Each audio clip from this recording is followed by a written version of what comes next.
to even slow down and allow yourself to think about what you're thinking about will change how you approach people. Curiosity is king. And when you want to connect to somebody else, being curious is the way to do it. I'm Amy Woodall, and this is The Conscious Habit, a show from the People Forward Network. We're teaching you how to incorporate love and consciousness at work, at home, and the world at large. You just heard from Lindsay Boccardo. She is a speaker. She's a coach. She is full of wisdom and authenticity. And one of the things that she speaks just so poignantly, hits you right in the middle of the forehead with, is her insights on generations, the biases that we have, the impact that parenting trends have on our youth today, how that shows up in the workplace, and how it triggers this judgment about ourselves and other people. And in this conversation, we talk about the things that we've all experienced and how these patterns often repeat themselves, but what we can do to overcome some of those bias that we all carry, how we can lean into curiosity and compassion, and how we can do our own part to make the workplace more conscious. Take a listen. Okay, Conscious Habit listeners, I know that this is an episode that you're not only going to want to listen to more than one time, I can promise you that, because I know I'm going to want to listen to it more than one time, but you're going to want to take notes and share it with people that you love, because our guest today is an expert in all things generations. And really, I think she's an expert in humans, understanding the things that create gaps and challenges and frustrations within us. So if you have ever lived alongside or worked alongside someone that you were frustrated by, maybe because there was an age difference, maybe there was a, belief system difference, this episode is going to be a game changer for you. Our guest today is Lindsay Boccardo. Lindsay, welcome to the podcast. Amy, thank you. I'm so excited to be here. This is such an important conversation right now in human history. So I'm so glad we're going to have it. Me too. And I so appreciate how you show up in life, because you do make this topic, I think, fun, even though it can be heavy. I think you make it very relatable, very tangible, and you know your shit. You've got the stats, you've got the research, you travel the globe talking to people about this topic, and they hire you back over and over again for a reason. And it's because you're really damn good. So thank you for lending your really damn good insights to the podcast today. Oh my gosh, you're so welcome. I'm glad we're doing this. It's important. So, gosh, I never know where our conversation is going to go, because I really do try to listen on behalf of the audience and be like, if I were listening right now, what would I want to know? Can we just kind of kick it off with the basics? Can you help us understand what are generations, and maybe even a quick, here's what to know about, a quick synopsis of each generation, what kind of makes them them? Sure. Let's talk about, this is so important, because sometimes we get confused, old people are boomers, young people are Gen Zs, and other than that, it doesn't matter. And honestly, these are just labels. They're not even real. Okay. These are done. There's two kind of groups that look at generations and use them in their research: the government and marketing, which makes perfect sense. And in the United States, we really started to perk up and pay attention when boomers were being born. So post-World War II, you're thinking 1946 to 1964, you had this cohort of kiddos being born after the war. And our birth rates went up significantly post-World War II. And so they had an experience growing up where they would look around and there were kids everywhere. There were so many kids, they had to share desks at elementary schools. We were not ready for the wave of just population size coming through. And boomers grew up in a time where we were celebrating. We were, in a sense, the U.S. believed, okay, we have saved the world. Good things are happening. We're powerful. Obviously, wartime, unfortunately, also stimulates the economy. So we're doing well economically. So boomers are growing up you see this play out in movies, like this idyllic time when they're riding their bikes and they come home when the street lamps turn on. But there was more happening than that. That's kind of what everyone wants to believe. There's more to the story. But let's keep going. We've got Gen Xers who were born after them, and you're talking about mid-60s, so 1964 to the early 80s. And Gen Xers are the first generation in U.S. history to have both parents working. Think about this. When men went off to war, women started to take jobs. You remember hearing about Rosie the Riveter. And so women started to say, wait a second, I can work too. Like, why not? And so moms and dads were working, but we didn't have this thing we have now, the industry of daycare. So you have this generation growing up who really prides themselves on kind of like sticking it to the man and being independent and taking care of themselves. Now, listen, we're talking 60, 70 million people in these different generation groups. So as you hear this, if you're like, I'm a Gen Xer and my mom was a homemaker, great. Try not to feel like you have to be like 60 million other people. This is just like broad strokes. And then, so they're growing up, and the next generation after them are millennials. You're talking early 80s to mid 90s. Now, one thing people start to say is, hold on, Linz, I feel like these generations are getting shorter. Like they were 20 years, 18 years, now they're 10, 15 years. Generations are getting shorter in research because the world is changing so quickly with technology that these cohorts don't have as much in common when you try to spread it over 20 years. So we make those windows tighter. And the big thing that breaks millennials and Gen Zs is the internet. That's what shifted us into a new generation. Gen Zs were born. The internet was already in the world when they were born. Doesn't mean everybody had full access. It depends on where you were in the country and your socioeconomic status. But in general, there was a big idea that the internet existed and we would use it in all different ways moving forward.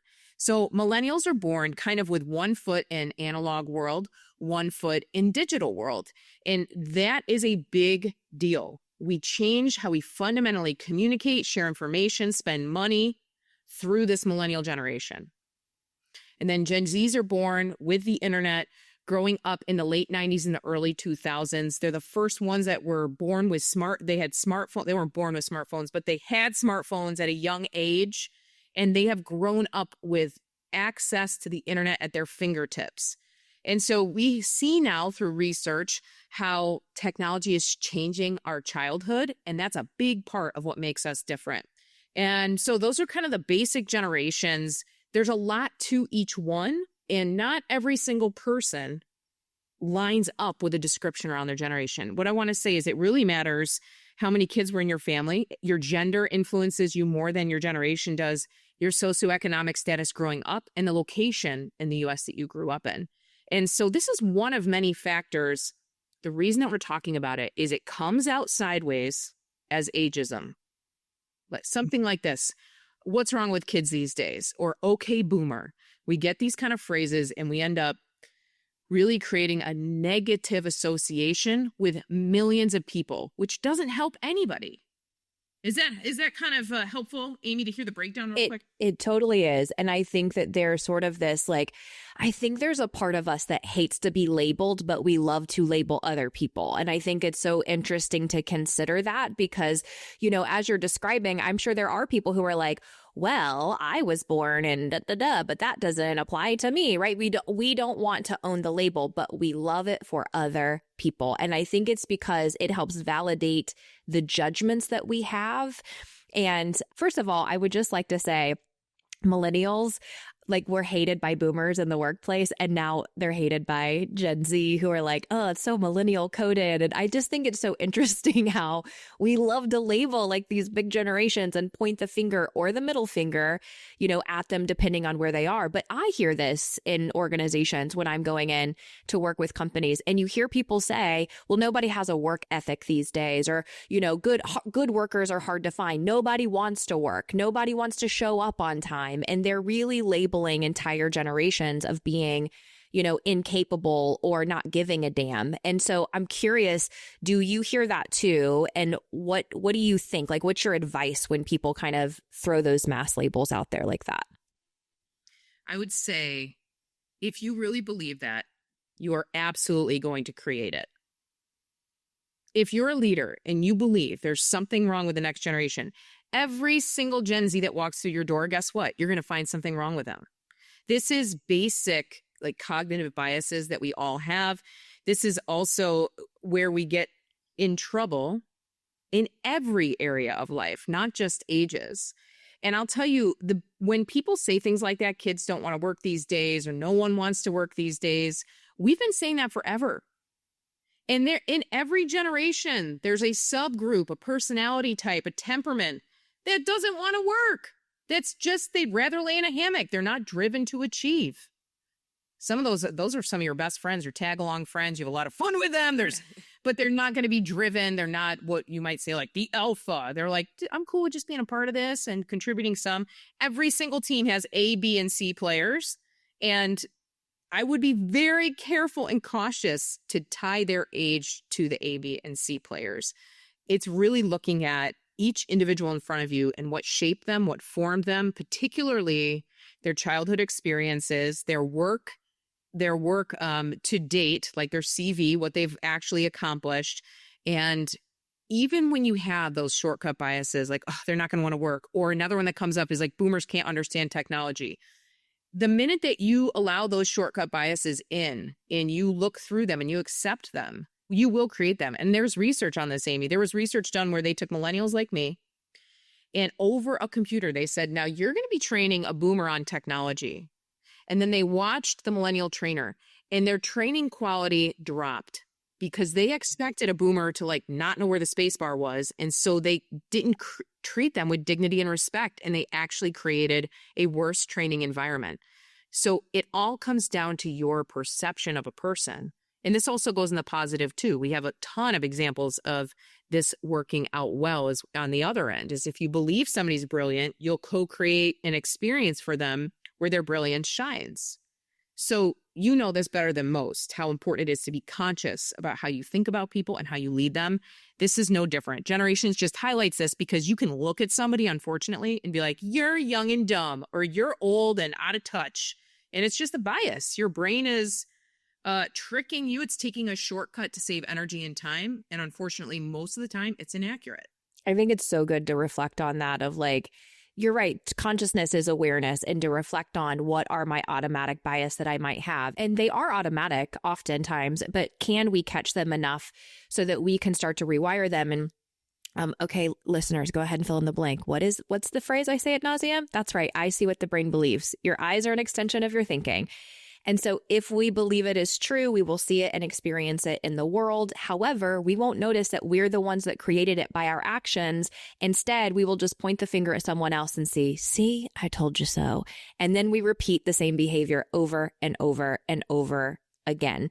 And so I think it's interesting when we're working with people we perceive to be different, whether it's a generational label, whether like it doesn't matter if we perceive them to be different than us and we have a bias or judgment based on that difference. I was just with a group of leaders yesterday and we were talking about how you develop trust with another human.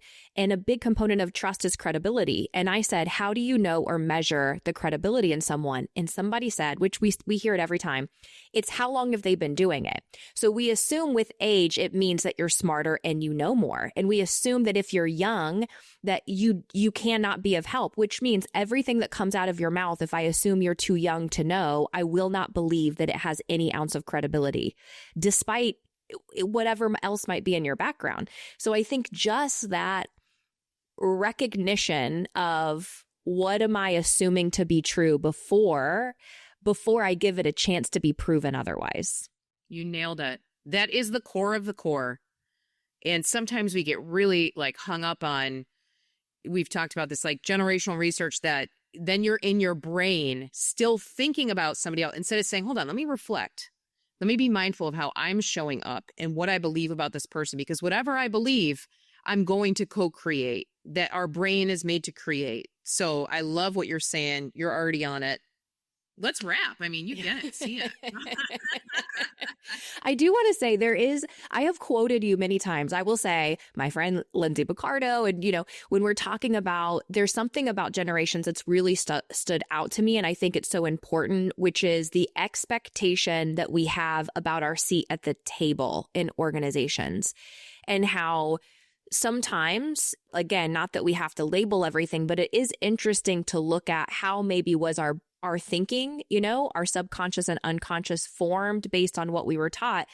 And so how we were parented can play a role, or how we were listened to could play a role. I personally remember my aunts and uncles being like, when we were kids, it would be the kids ate last. The kids had to eat whatever was left over. And I remember them telling us basically how, like, essentially we were spoiled because our plates were made first, that we were given any attention at all.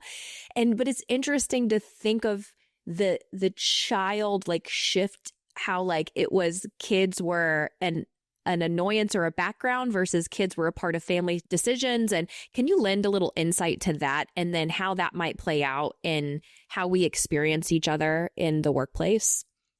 Brilliant. This is so good. Like, I really don't need to be here. You've got it from here. But this is great. So parenting trends swing. And a lot of us grow up and we say, I'm going to do it different than my parents. And that's normal.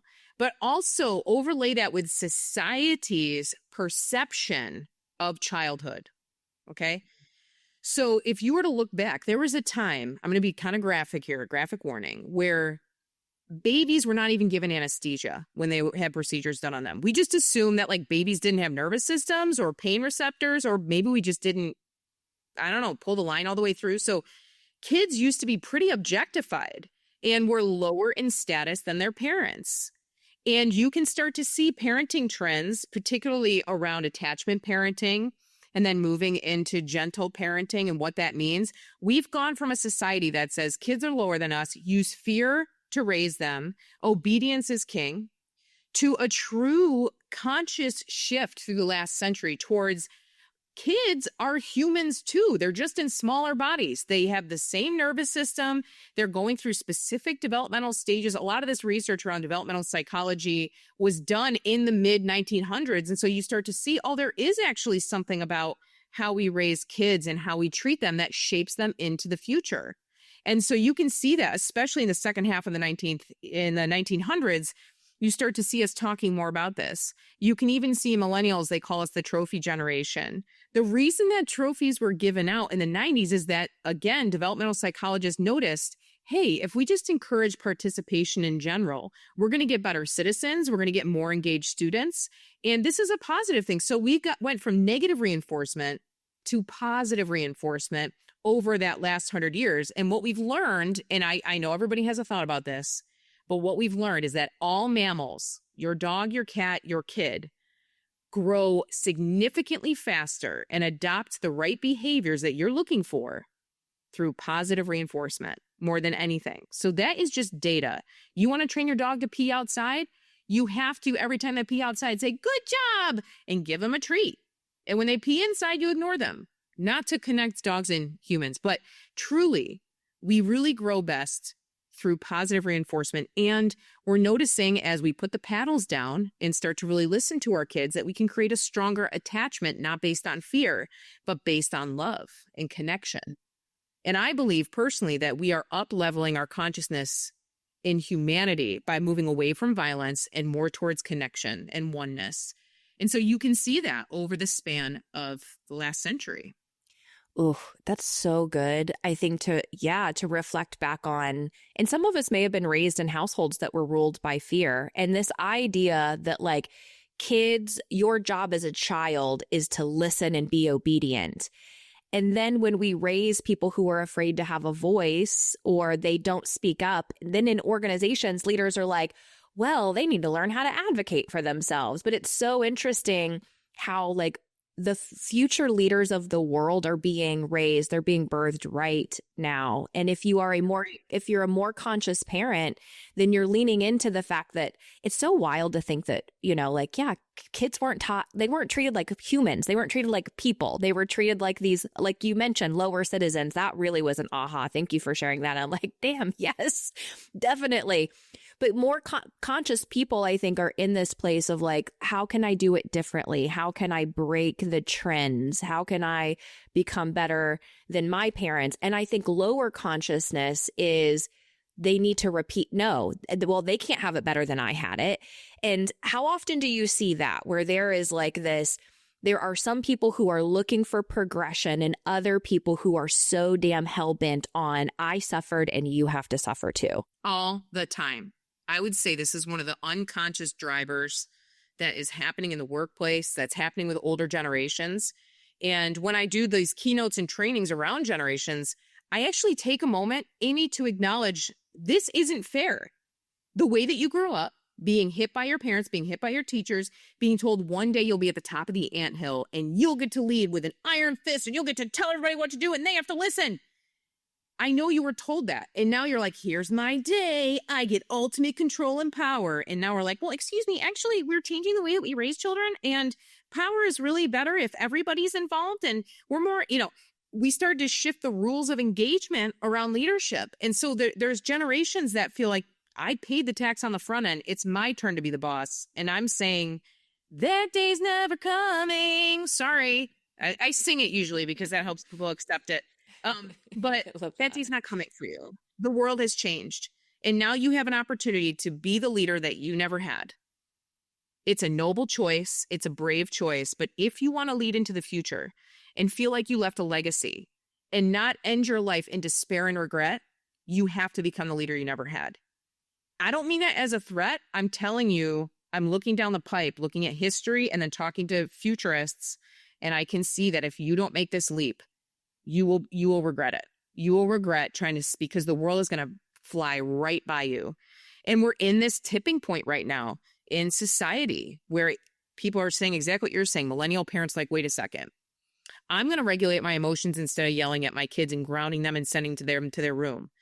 Sending a child to their room creates more separation. It doesn't actually help create their behavior. It just creates pain. Parents usually need a break. So instead of saying, hey, I need a break, y'all, so let's all kind of do some independent play, we punish our kids. And then we train them. When you mess up, separation. When you mess up, and we've learned that doesn't help somebody do well in the workplace. What does that happen? How does that translate to the workplace? I mess up on a project with Amy and I slink away and I ghost and I don't answer my emails for 3 days. And it takes it longer for the project to get done. That's kind of a really tangible example of how this plays out. And it makes you less pro-social. So we are evolving quickly. And that's my message to older generations. This is your moment. You can grab it and decide to elevate your consciousness and self-awareness, or you can stay where you are, but you are going to be miserable and you're going to be an ineffective leader. Ladies, imagine taking time away to work on you. Meditation, yoga, transformational work, a chance to have grand adventures and build lasting relationships. Desiree Garcia and I founded High Vibe Tribe Retreats to create just that. And if you're curious about joining us on our next retreat, head over to highvibetriberetreat.com. Link in the show notes. Yeah, and then I think you become the person who lives in yesterday. It's like, well, things were better in my day, and it's constantly this like grasp for what used to be, and then we can lose progress, and this can happen in organizations, it can happen in societies. But if we're constantly thinking that yesterday was the better day, we lose the opportunity to learn. And this is where Carol Dweck's work and mindset. The book Mindset, Growth versus Fixed Mindset, I think is so important because those of us who choose to have a growth mindset, we may have somewhat of a fixed mindset, but there is a conscious choice to want to be more growth oriented. I think that we are willing to be challenged and to learn and to be coached and to grow. And those of us that have a fixed mindset are just hell bent on being right and not evolving. You nailed it. That's it. That's exactly right. Do you know that old saying, and I'm sure you have an analogy here, but like you boil a potato, it gets softer. You boil an egg, it gets harder. Like, are you the potato or the egg? Mm-hmm. That's really the question we're all asking. And how do you we look at Erik Erikson's stages of development through life. He watched humans, he observed them, did research, and saw that humans go through several stages of development in their life. And the last stage that you go through, which we've all seen, and I'm sure you've seen it too, is you're looking back on your life and you're saying, did I make the most of it? Did I have integrity through my life? Did I integrate my life, or am I in despair?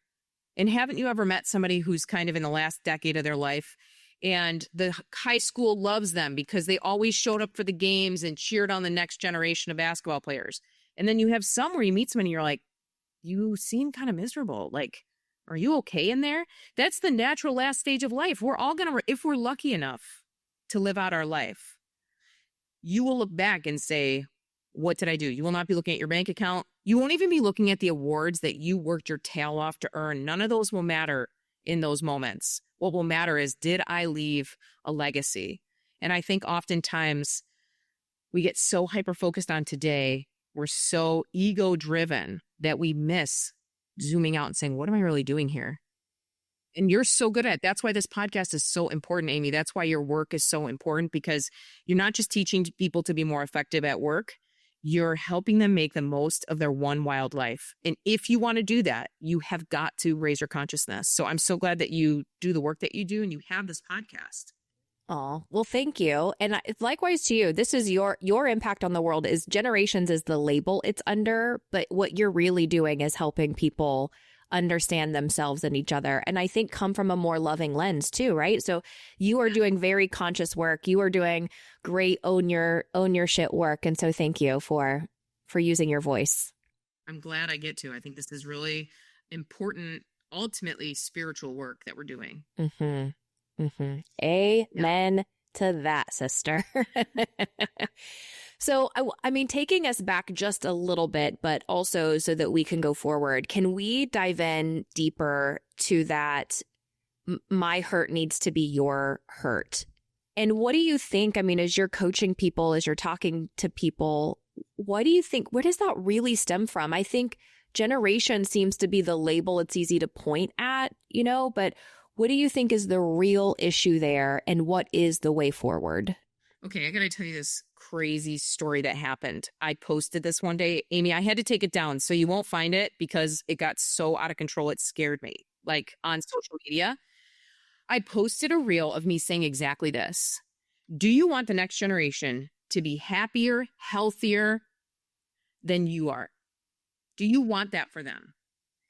What was the response do you think I got? Oh, I really wanted to be positive and everybody saying yes. But if you took it down, my gut says maybe not. People lost their minds. Oh, no. They got violent with me in the chat, like in the, responses and replies. It was like I had just said something completely irrational and nutso. And I really had just said, like, do you want the next generation to have a happier, healthier life than you? And most people said exactly what you said.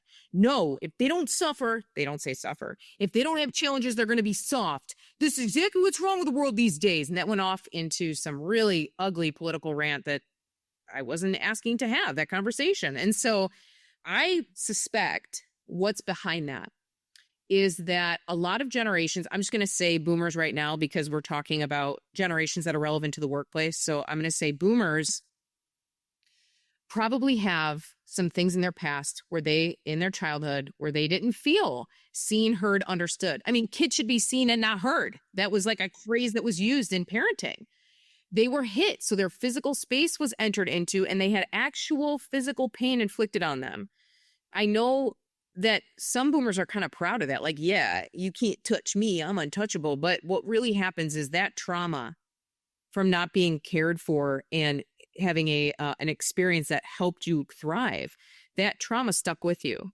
And the way that humans, and we can see this in research around criminal offenses, we can see this in different areas. The way this works in the human mind is that if you don't work through, face what you've been through, and bring compassion in and bring soothing in, you will naturally reenact that on someone else. And it's almost so that you can witness your pain again. There's like a closed loop that creates that in a weird way brings you some sort of strange reward. And in that pattern, we create generational trauma that we pass down and down and down again. Instead of saying, wait, I need this support. It bothers me. I'm going to work through this myself so that I can show up different for the next generation. And so what do you think about that? I'm going to pause for a second. How does that hit? Oh, I so hear that. I mean, I think really insightful and valuable to reflect on that. And it makes me wonder if we don't find meaning in our suffering by having someone else experience it, right? Like it almost is this subconscious or unconscious validation that what we went through had purpose. And I think that's what people are defending. Like, no, my hardships built me. And I think there can be an also and conversation. It's like what you experienced was toxic and it was abusive and it wasn't right, but it was societally accepted. So it seemed okay. And there are challenges that you experience that weren't traumatic that did help shape you also. So I don't think it's an either or conversation. And maybe why people get so up in arms is the fact that knowing things could be better for someone else takes the meaning away from their suffering. So well said. Yeah. And even deeper, I mean, I think not to oversimplify all of life, but I really think that every human on the planet just wants to, like what you mentioned, we want to be seen, heard, and understood, but we want to be loved and we want to feel worthy. And there are things that happen in our childhood that made us create these stories of who we had to be and what had to be true in order to earn that. And really, the path to consciousness is learning it never had to be earned. It was your innate nature. And when we get to that, we are a healed human and we do not feel like we need to pass along the trauma and the suffering because we're able to give ourselves what we were not given, from others. And I think that's the piece here is like our lack of healing, if we don't take control of it, is projected on someone else, and hurt people. I mean, that shit's always going to be true. Oh my gosh. I could have said my whole explanation in those 5 words or whatever. Hurt people. Yes. It's so true. So back to that, I want to also like lean into this. Does it then mean if the next generation has it better that they never go through challenges? Because I do agree that challenges shape us, but I don't think that it has to be trauma related challenges. So what's your take on that whole like making it better means that people don't have challenges? And how would you have responded to those, or how did you respond to those comments, if at all? Well, there's a lot of ways I would respond, but I'll tell you, last week I was with 1,000 women, many of which were Gen Z college students. And I asked this question to the crowd, okay? I said, Gen Zs, what's something that older generations don't understand about you, where you feel misunderstood? And a Gen Z stood up. Her little hand was shaking as she held the mic. And she said, I just feel like older generations don't understand how hard we have it too. They always make it sound like it's soft and easy, but we have to navigate like social media comparison, being bullied. We have to navigate the economy right now. A lot of my friends are having a hard time getting a job. We have to navigate college degrees that don't end up in a direct line of work. And everybody's telling us like we are supposed to keep the same job our whole lives, but that's not even possible. I can't even buy a house. And they're going on about real, concrete, researchable challenges that older generations cannot even comprehend. And there's a whole book about this called The Anxious Generation. If you have a kid of any age, please read Anxious Generation. It will explain a lot of how technology has shaped the brain. But here's a very basic example. Okay, when smartphones came out with a camera that faced your face, like a front-facing camera, as I'm trying to say, the moment that happened, we saw a spike in anxiety and depression. It is not natural. How many of us on summer days would ride our bike around the neighborhood, throw sticks into the river, watch them float down, climb trees? That type of developmental childhood is really good for your brain. If you look at a tween or a teenager's summer now, a lot of it is spent in their room staring at a glowing screen, making videos, watching other people. We have a lot of upward and downward social comparison happening on social media.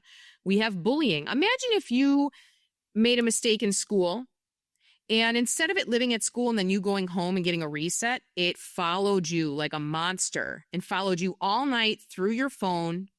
The suicide rate for teens is through the roof. Anxiety is through the roof.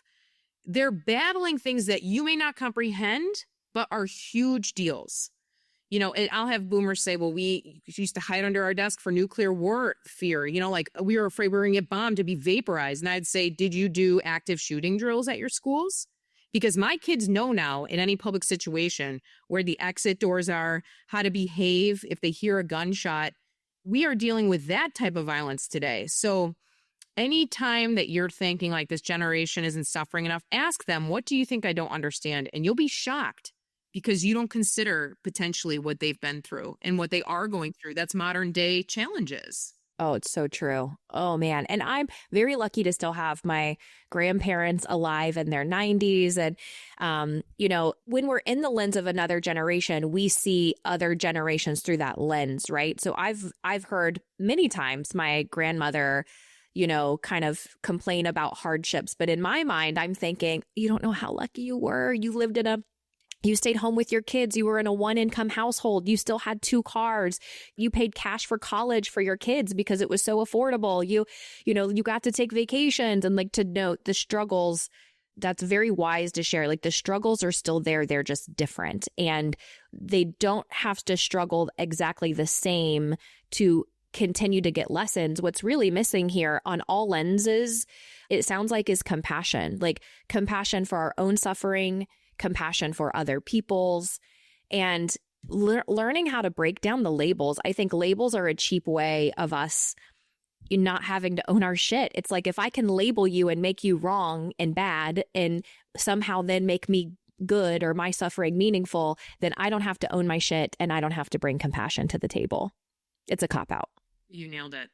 What if labels instead were the gateway to curiosity? So it's like, if all I knew about you, Amy, was that you're a mom, I could make a ton of assumptions about what it means to be an American mom in 2025. Or I could ask you, or I could slow down and ask you, what's it like to be a business owner and a mom at the same time? What are your kids teaching you? What has being a parent taught you, instead of being like, oh, I bet she's an attachment parent and she does this and she's this way and she spoils her kids and their zip code means she's this and that. What if we said that labels were a gateway to more curiosity? You're never going to get away. Your brain loves to put people in drawers. It just loves to categorize, get a nice little Dewey Decimal System going, put you in your little spot.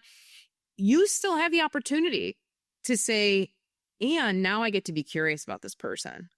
And that's where the magic is. That's most of us, because we're running at such a fast clip and we're being distracted all day.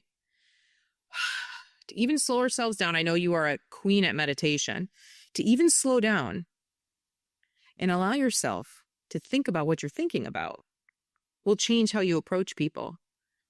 Curiosity is king. And when you want to connect to somebody else, being curious is the way to do it.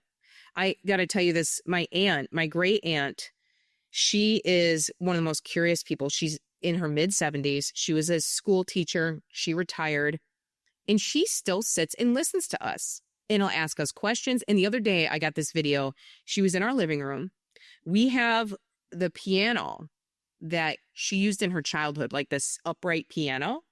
And she's playing that piano and she has a VR headset on, learning how to play Mozart through the VR headset with her fingers. And I thought, this is it. The piano is still here. She's still this sweet, considerate, thoughtful, curious enough to put on the VR headset. And you know what, Amy? I felt convicted as a 40-something, because anytime my kids want me to play VR, you know what I do? I'm like, no, you guys, get out, go outside for a while. I don't even engage with them. And that's on me. And so older generations have a lot to teach me. We all can learn from each other. Oh, I love that. I love the mix of her, being able to stay anchored in what was, but also open enough to be taught something new. And I think, can we abolish the phrase, you can't teach an old dog new tricks? Yeah, absolutely. Please. If that's what you believe, then your dog ain't learning any tricks. Yeah. I'll tell you what. Yeah, things are bound to stay the same. I think right. This is such an important conversation. My hope is that people take this and, as Lindsay mentioned, go be curious with this. Talk to somebody who had a different upbringing, a different background. Maybe they look different, love different. There's so many things that allow us to expand who we are and what we understand. And labels just I really, again, like I'll be a little philosophical here, but I think that us learning that we're more similar than we are different creates a greater societal collaboration. It creates greater collaboration in workplaces, in homes, in communities, but also in the world beyond. And labels create separation. So your point of curiosity helps break down the separation and really build stronger communities of collaboration. So as we're wrapping up, I could talk to you for hours and hours just because I love how you roll in the world. I do. Thank you. I love talking to you too. We could just this could be a 4-hour podcast. For real. I love some Lindsay time where I could just, I feel better. Somebody once told me that the meaning of charisma, like the definition of charisma is when you feel better. You feel better about you, or you just feel better after being in their presence. And I feel that with you. Like when I leave, I'm like, I just feel better. I feel better. So thank you. The world to me. Thank you. That is literally thank you. It's so important to me. That is the number one thing. So thank you for saying that. I appreciate it. So as we wrap today, what's some of the advice that you want our listeners to take away when it comes to generations or differences or judgments and what they can continue to do on their conscious journey? I think the main thing is you are going to have judgments. No one is you're not going to surpass that. You're not going to float above and start levitating everywhere, and just really be honest with yourself. Okay. Like, I'm having a judgment right now. And then decide what you're going to do with it instead of trying to suppress it and pretend it's not happening, or run with it and let it drive your whole being. Say oh my gosh, I'm noticing I'm having a judgment about this. What do I want to do? And I always think about what is the most loving, connected thing I can do right now? And that's how I navigate my life. And this choice of curiosity can make all the difference in the world. You're going to find that there are whole universes that you don't understand or know about. And simply by asking a few questions, you'll know the people around you, your teammates, your kiddos, your spouse on a whole different level. So the discipline of curiosity, the discipline of saying, hold on, before I run with this and get write a whole story and get really frustrated. We just take a minute to breathe, watch that thought float by on that river, and decide, what do I want most right now? A lot of times, I'm going to give you a really simple example. You have a Gen Z employee. There's a good chance, because of how COVID hit, that they have never worked in a physical workplace. You're their first boss out of college. And you start to notice that when you work together, they are missing really obvious things. The way they sign their emails, the speed at which they answer emails, how they talk to clients, how often they take breaks. You start to notice all this and you start to go, it's disrespectful. They're so disrespectful. They're so entitled. What is wrong with kids these days? I would love if I could push one button, it would be to rewrite what entitled means. Entitled means somebody doesn't know the rules of the game and they're expecting the best outcome for themselves.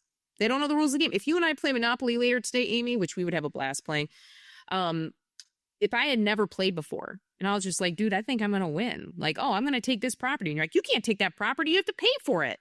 If you got offended with me before I actually read the rule book, you're wasting your energy. And a lot of Gen Zs, I'm telling you, they do not know the rule book of work. And so you're going to be very explicit. Slow down, explain the rules, and usher them through those experiences. They're not entitled. They literally don't know.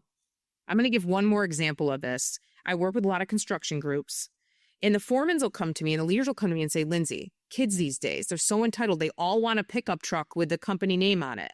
And I say, oh my gosh, that's awesome. You must have a lot of high achievers. And they're like, no, we have a lot of entitled people. And I'll be like, oh my gosh. Okay, so what are the rules for getting a pickup truck? Well, you got to work hard. Okay, what else? You got to show up. You got to be consistent. We'll let you know when it's time for you to get a pickup truck. And I'll say respectfully, you have not shared the rules of the game with them. Because you haven't shared the rules and they're expecting the best and they're being optimistic, that's on you. They're not being entitled. You haven't shared. Now, if you gave a 10-point checklist and said no one gets a car, no one gets a truck before 18 months, you have to hit these sales goals, you have to have 0 injuries, you have to do blah, blah, blah, blah, blah, blah, blah. If you had all that written out, they could play the game. You're just upset that they're optimistic. So I find it very interesting how we interpret other people's behavior. And I hope that leaders, like you say, own your 50, own your part. What am I doing that's co-creating this? And how can I create more connection through curiosity first? That's a really big closing tip, but it will change your life the moment that you see everyone as a true living human with their own stories, their own perspective, and we slow down, we recognize our brain judges, and we choose to be curious after the judgment, after we make it. We say, I'm being judgmental. Hold on. Let me ask a couple questions first. That's where the magic of life is. And I know you know that. I know that's why people hire you. I know that's why you're on stages and why you've got this incredible podcast, because you understand this invisible lever in life that changes everything. So thank you for letting me be a part of this. I'm so excited to get this podcast out into the world with you.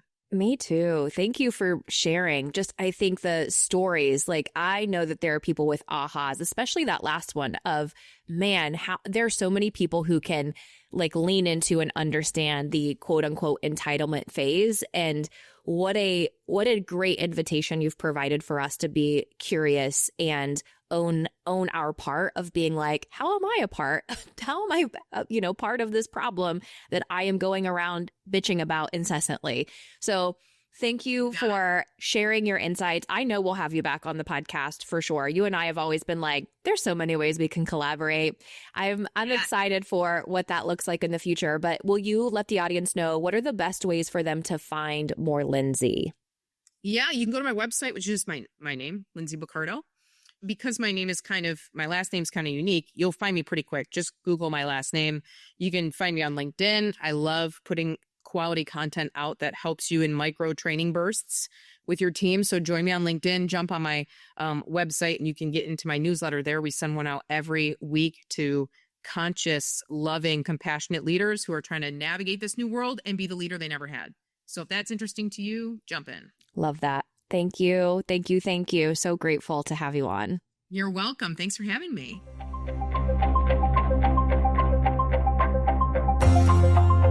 Before we wrap up this episode, here are my 3 takeaways and how we can incorporate them into our work and into our lives.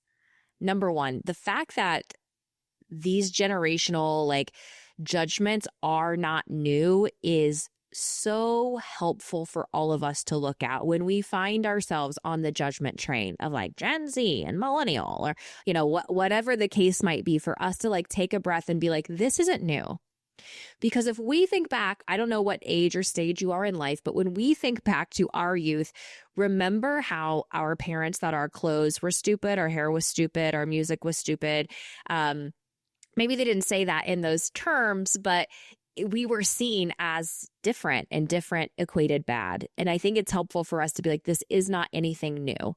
Whether this is specifically speaking to generations or other areas in life, that when something is different, we want to label it as a means of protection. And that just means that our way gets to be the one and right and only way, and their way gets to be the wrong way. It's very ego driven. So I love that takeaway, that this is nothing new. This has repeated itself over and over and over again. Number 2, when Lindsay mentioned, don't you want them to be happier? We often think that people need to suffer equal to what we did in order for them to make it worth it, right? Because we need to make meaning out of our own suffering. And so for us to just, when we find ourselves, whether it's again, generation or not, whether it's just somebody new in an organization, whether it's our kids in our family, where we think that they have to go through the same type of suffering that we did, we are really, again, rooted in our ego. We are rooted in this lack of abundance, this, scarcity mentality place that does not allow us or them to get better. For us to keep in mind that they are breaking some of these generational traumas. If they're not suffering the way that we did, good. That's what we want for them. We don't have to perpetuate cycles of pain and misunderstanding for them to get the lesson. They can suffer, quote unquote, in new and in different ways. And lastly, I just think the overall conversation around curiosity how can we lean into that when I don't understand you? I don't understand what you want. I don't understand the ways that you suffer, the way life is hard for you. When I find myself in judgment, how can I switch that to curiosity so that I can become better and not bitter for your own experiences? Thanks for listening to the Conscious Habit Podcast. If you dug this episode, we'd love it if you would subscribe, rate, and review this podcast. And if you're into this consciousness thing, if you like this conversation and you want to meet more like-minded people, head on over to Facebook and join the Conscious Habit community. Until next time, do the world a favor and go love yourself.